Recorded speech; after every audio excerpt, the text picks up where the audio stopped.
네, 안녕하십니까. 좋은 아침입니다. 우리는 어제 묵상에서 드보라와 바락 장군의 찬양을 함께 살펴봤습니다. 우리는 그 찬양 속에서 하나님이 베풀어 주신 구원이 얼마나 놀라운 것이며 그 승리라는 것이 얼마나 어메이징한 것인가가 우리한테 다시 한번 되새김질 되는 것이 찬양이라는 것을 함께 묵상했습니다. 그런데 어떤 사람들은 그 찬양에 동참하지 못한다고 했죠. 그것은 그들이 그 하나님의 방법을 알지 못하고 하나님의 뜻에 순종하지 않고 자신들의 권력과 폭력으로 만들어낸 그런 세상에 빠져 살면서 그것을 자신의 자랑으로 삼고 살기 때문이고, 그로 인해서 그들은 찬양의 의미를 알지 못하고 하나님께 찬양을 드릴 수 없다라고 우리가 함께 묵상을 해 봤습니다. 자, 이 주제를 여러분 우리가 꼭 기억해 두실 필요가 있겠습니다. 찬양이라는 것은 누가 진정한 나의 왕이시며 누가 진정한 나의 주인이신가, 네, 그것을 확인하고 고백하는 것이기 때문에 그렇습니다.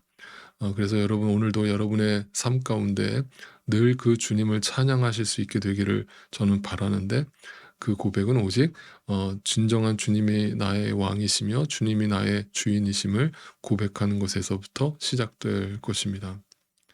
그런데 이제 죄악된 인간들은 여전히 그 하나님을 그렇게 바라보지 못하고 여전히 자신의 업적과 자신의 의지와 자신의 행위를 서로 칭찬하면서 또 그것을 드러내려고 자랑하면서, 그런 또 인간을 부러워하면서 또 자신을 숭배하면서 그런 행위들을 반복하고 있는 것이죠.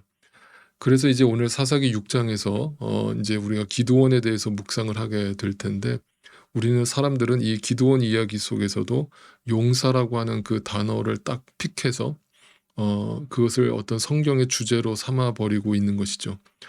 기드온과 300 용사라고 하는 타이틀을 정해 놓고 그것을 심지어 주일학교 아이들에게도 그렇게 가르치는 것이죠. "너희도 기드온과 300 용사처럼 이 세상에서 용사가 되어라. 영웅이 되어라. 하나님께서 너희를 그렇게 축복해 주시기를 기도한다." 어 네. 참 기가 막히고 어이가 없는 해석이 아닐 수 없습니다. 자, 오늘 기도원에 대해서 함께 묵상해 보겠습니다.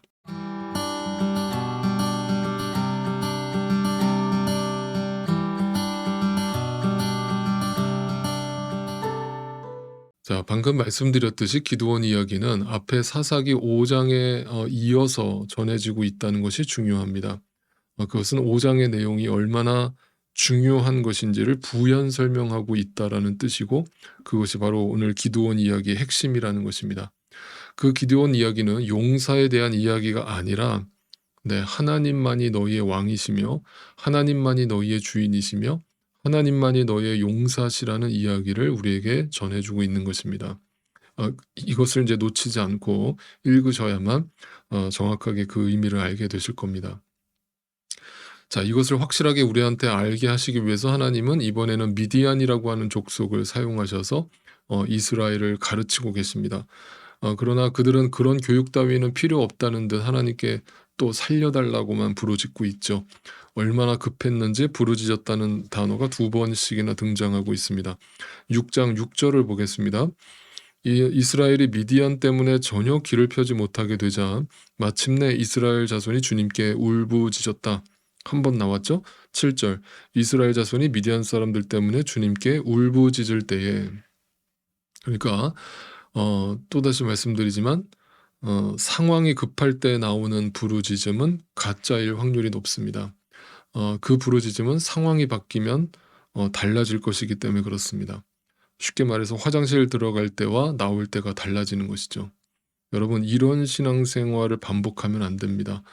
이것은 이제 영적 어린아이 단계에 있을 때는 이 반복이 계속 되겠지만, 급할 때, 내가 지금 고난당할 때 내 현실의 문제만 해결해 달라는 식으로 부르짖는 그 기도는 진짜 기도가 아닐 뿐더러 하나님께서 요구하고 계시는 기도가 아닌 것입니다. 여러분, 우리는 하나님 앞에 우리의 연약함과 우리의 부족함을 가지고 하나님 앞에 부르짖을 수 있어야 하는데, 그 부르짖음은 항상 기억하세요. 상한 심령입니다. 제가 지난번에도 말씀드렸지만 그 상한 심령이 다른 게 아니에요. 그게 나예요. 가식이 1%도 포함되지 않는 진짜 나예요.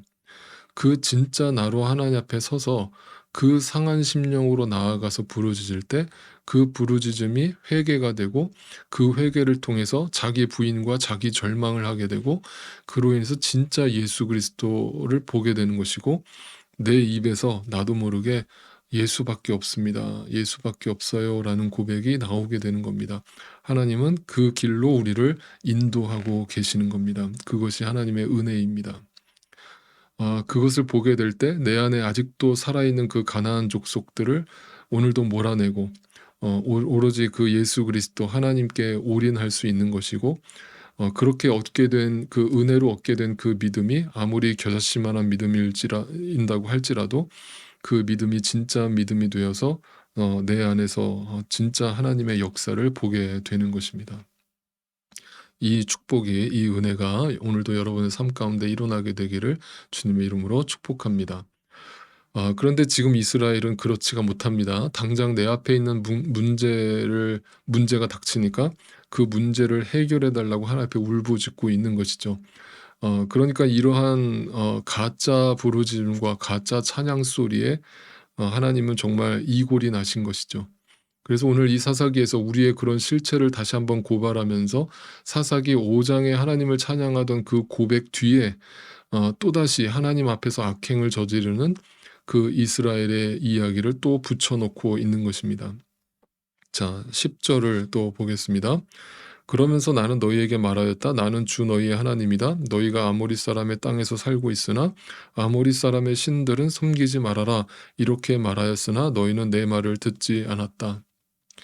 하나님이 우리에게 제일 싫어하시는 것이 있어요. 그게 뭐냐면 우상 숭배죠. 그 우상 숭배라고 하는 것은 여기에 문자 그대로 적혀 있는 것처럼 어떤 다른 신을 말하는 것이기도 하지만 성경 곳곳에서 얘기하는 것, 특별히 이제 골로새서를 보면 뭐가 우상 숭배냐? 내 안에 탐심이 우상 숭배라는 거죠. 그래서 이제 그 탐심이 우상 숭배로 드러난 대표적인 사건이 뭐예요? 출애굽기에 보면 이스라엘 백성들이 이제 광야로 왔을 때 모세가 시내산에 올라가서 하나님의 말씀을 받기 위해서 올라갔을 때 안 내려오니까 어떻게 행동을 해요? 네, 그 금송아지를 만들어서 "이것이 바로 너희를 애굽 땅에서 구원해낸 하나님이다."라면서 형상화된 하나님을 만들어내더라는 거죠. 여러분, 이것이 바로 우상인 것입니다. 바로 보이지 않는 하나님을 보이는 것으로 대체하는 것이 우상인 거예요. 이게 타락한 인간들이 오늘도 하는 짓입니다. 바로 우리 안에 우상이 있다는 거예요. 탐심이 우상 숭배라는 거예요. 하나님보다 더 우선되고 있는 것들이 다 우상 숭배인 거예요. 그러니까 이 우상 숭배를 하는 존재의 특징은 뭐냐면 하나님의 말씀을 듣지 않는 겁니다. 하나님의 말씀, 보이지 않는 그 하나님의 말씀을 신뢰하지 않고 순종하지 않으니까 자꾸 눈에 보이는 것을 만들어내고 눈에 보이는 것을 집착하고 자신의 어떤 열망과 열정이 만들어낸 그 하나님을 섬기려고 하는 것이죠. 그런 기독교를 만들어내는 것이죠. 그것이 바로 종교화된 기독교가 되는 것입니다. 제가 그래서 늘 거듭 말씀드리지만 기독교는 종교가 아니라고 말씀드리는 이유가 바로 거기에 있는 겁니다.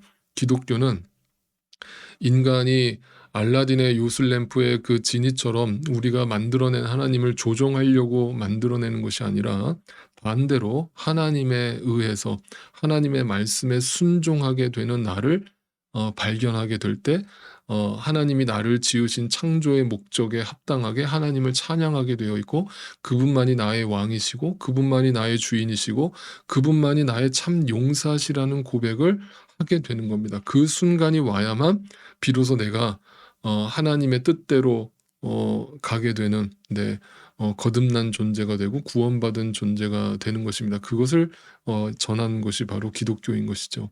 그러니까 종교와는 절대로 같을 수가 없는 것입니다. 그런 종교화된 기독교에서 여러분 빠져나오실 수 있게 되기를 바랍니다. 자, 그러면서 이제 오늘 우리가 좋아하는 그 기드온이 용사로 불릴 만한 자격이 있는 존재인가? 라는 것을 이렇게 11절에서 보여주는데 11절을 보세요. 주님의 천사가 아비에셀 사람 요아스의 땅 오브라에 있는 상수리 나무 아래에 와서 앉았다. 그때 요아스의 아들 기드온은 미디안 사람들에게 들키지 않으려고 포도주 틀에서 몰래 밀 이삭을 타작하고 있었다. 여러분 이게 무슨 행동인 줄 아십니까? 뭔가 지금 기드온이 숨어서 몰래 뭔가 행동을 하다가 들키고 있는 장면이죠. 여러분 영웅이라고 불려질 만한 사람이 지금 미디안 사람들에게 들키지 않으려고, 이 말은 뭐냐면 들키면 죽을까 봐 겁이 나서 몰래 숨어서 이 지금 타작을 하고 있다라는 것은 자신의 먹을 것, 지금 자신의 그 현실의 문제에만 빠져 있는 이 기드온의 모습을 보여주고 있는 것입니다. 그러니까 이게 바로 뭐라는 거예요? 이게 바로 우상인 거예요.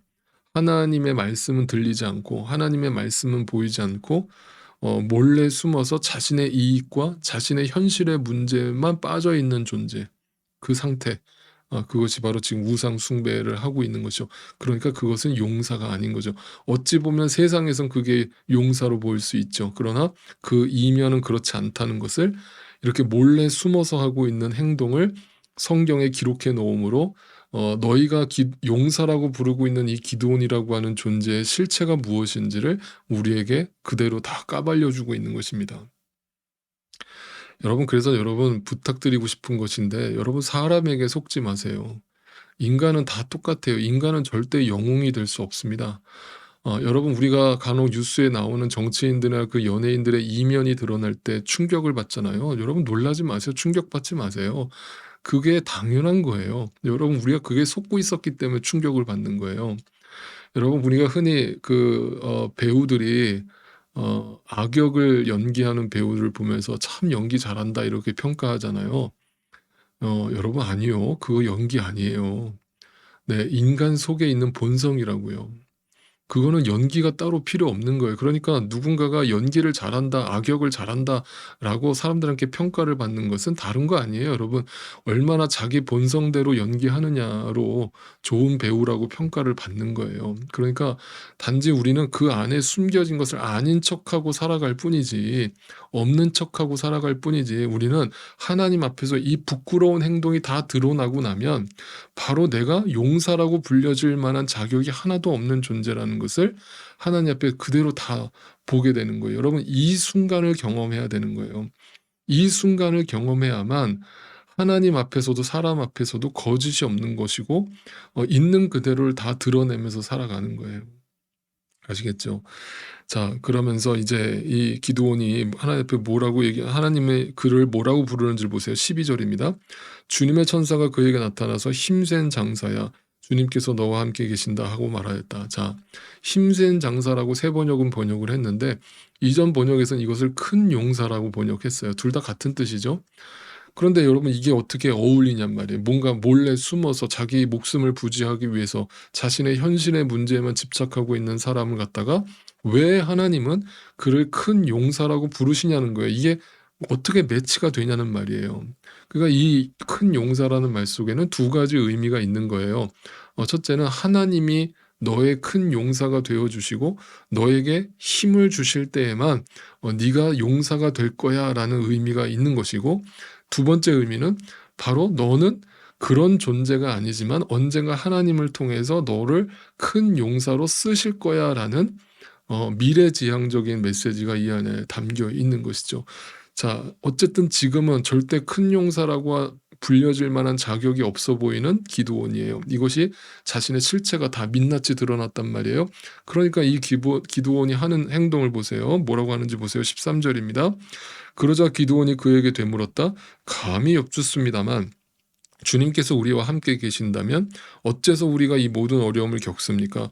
우리 조상이 우리에게 주님께서 놀라운 기적을 일으키시어 우리 백성을 이집트에서 인도해 내셨다고 말하였는데 그 모든 기적들이 다 어디에 있단 말입니까?" 잘 들어보세요.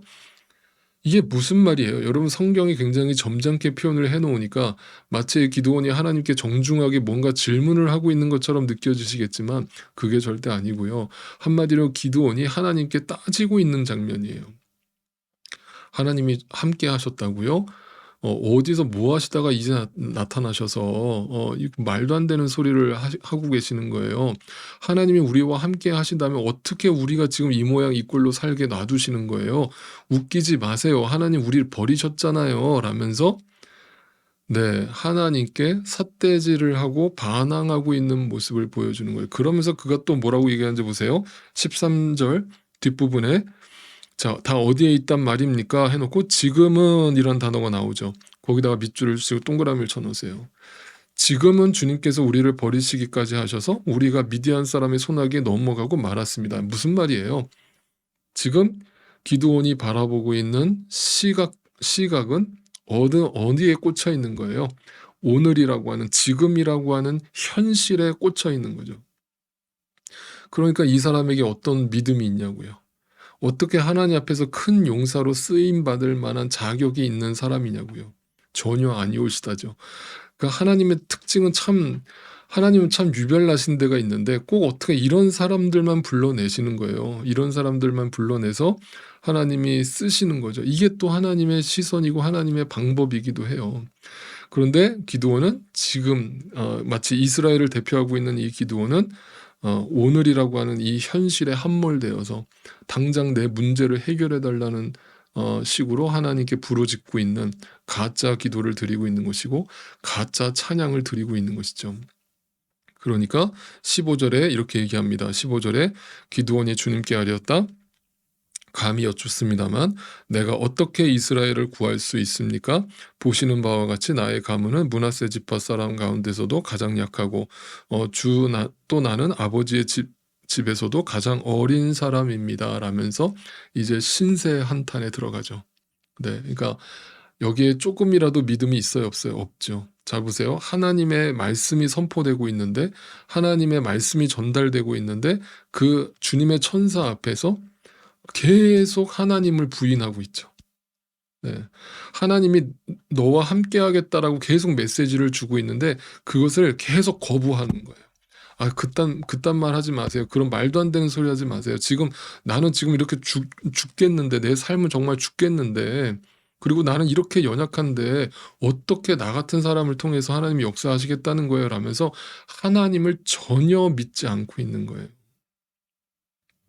그러니까 잘 보세요. 또 하나 재밌는 게 있어요. 앞에 11절을 보시면 주님의 천사가 등장해서 얘기를 시작했죠. 기드온과. 그죠? 그런데 어느 순간 14절을 보세요. 14절에 주님께서로 바뀌었죠. 자, 앞에서는 주님의 천사가 내려와서 기드온과 대화를 하는 것처럼 나오다가 중간쯤 가니까 주님이 직접 등장을 해서 말씀을 하세요. 이게 무슨 뜻인 줄 아세요? 항상 이런 방식이 되게 성경에서 종종 등장하는데 주님이 답답하셔서 내려오신 거예요. 처음에는 천사를 보내서 기드온을 설득하다가 너무 답답하고 너무 한심하니까, 너무 믿음이라는 것이 1%도 없으니까 주님이 직접 내려오셔서 뭘 얘기하시는지 보세요. 14절 다시 보세요. 주님께서 그를 바라보시면서 말씀하셨다. 너에게 있는 그 힘을 가지고서, 힘, 마치 너에게 있는 그 힘이라고 표현을 하니까 마치 기드온에게 어떤 능력이 있고 힘센 장사인 것처럼 표현이 되지만 그런 뜻이 아니고, 너에게 있는 그 힘이란 바로 하나님이 우리와 함께 하실 때만 주어지는 힘을 말하는 것이고 능력을 말하는 거예요. 다시 말하면 너에게 있는 그 힘을 가지고 가서 이스라엘을 미디안의 손에서 구하여라. 내가 친히 너를 보낸다. 주님이 직접 나타나셔서 야, 내가 너와 함께 할 거고 내가 너에게 힘이 될 거고 내가 너의 큰 용사가 되어줄 거야. 그러니까 잔말 말고 내가 가라는 대로 가 라면서 우리에게 믿음을 북돋아주고 말씀으로 우리에게 채찍질을 하고 계시는 거예요. 여러분, 그러니까 하나님이 이렇게 말 안 듣는 우리를 하나님이 계속 하나님의 뜻대로 몰고 가셔서 하나님의 방법으로 사용해 내고 마신다라는 이 이야기를 보면서 다시 한번 질문을 던지게 되는 것이죠. 누가 큰 용사인가? 누가 진짜 용사인가를 또 한번 확인하게 하시는 거죠. 자, 그러면서 마지막 보세요. 23절에 그러자 주님께서 그에게 말씀하셨다. 안심하여라. 두려워하지 말아라. 너는 죽지 않는다. 24절. 기드온은 거기에서 주님께 제단을 쌓아 바치고는 그 제단을 여호와 샬롬이라고 불렀다. 샬롬이 뭔지는 다 아시죠? 네, 하나님의 평강입니다. 하나님의 평강. 뜬금없이 하나님의 평강이라는 단어가 왜 등장할까요? 네, 계속해서 인간은 피곤한 거거든요. 왜 피곤하냐면 자기가 하려고 그러면 피곤해져요. 그런데 결국 그것을 하나님 앞에 내려놓게 되니까 마음의 평강이 찾아오는 거예요. 이제 하나님께 맡겨 버린 거예요. 그리고 이제 하나님 뜻대로 하게 되는 거예요. 그러면서 그 평강을 얻게 된 기드온에게 제일 먼저 명령하시는 하나님의 명령이 뭔 줄 아세요? 그게 미디안 족속하고 나가서 싸우라가 먼저가 아니에요. 그다음에 하시는 명령이 이거예요. 자 보세요. 자 25 절을 봅시다. 25 절 그날 밤에 주님께서 기드온에게 말씀하셨다. 내 아버지의 외양간에서 어린 수소 한 마리를 끌어오고 또 7회 된 수소도 한 마리를 끌어오고 내 아버지의 바알 제단을 허물고 그 곁에 있는 아세라 상을 찍어라. 하나님께서 우리에게 제일 먼저 요구하고 계시는 것은 바로 우상을 제거하라인 것이죠. 항상 성경은 이렇게 정말 비겁하게 뒤에 숨어서 몰래 무언가를 행하고 있는 나의 민낯을 다 고발하시고 드러내심으로 너의 상한 심령 있는 그 모습 그대로 나한테 나올래? 숨기지 말래? 내가 너의 큰 용사가 되어 줄게. 그리고 내가 너를 큰 용사로 만들어 줄게. 내가 너와 함께 할게. 그러니까 제발 나를 좀 믿을래? 라면서 우리에게 두려움을 사라지게 해 주시고는 우리 마음에 평강을 주시고는 우리에게 제일 먼저 요구하시는 것은 그러니까 네 안에 너의 욕망으로 지어낸 우상을 제거해라고 우리에게 말씀하고 계시는 겁니다. 오늘도 이 말씀 붙들고 승리하실 수 있기를 간절히 소망합니다.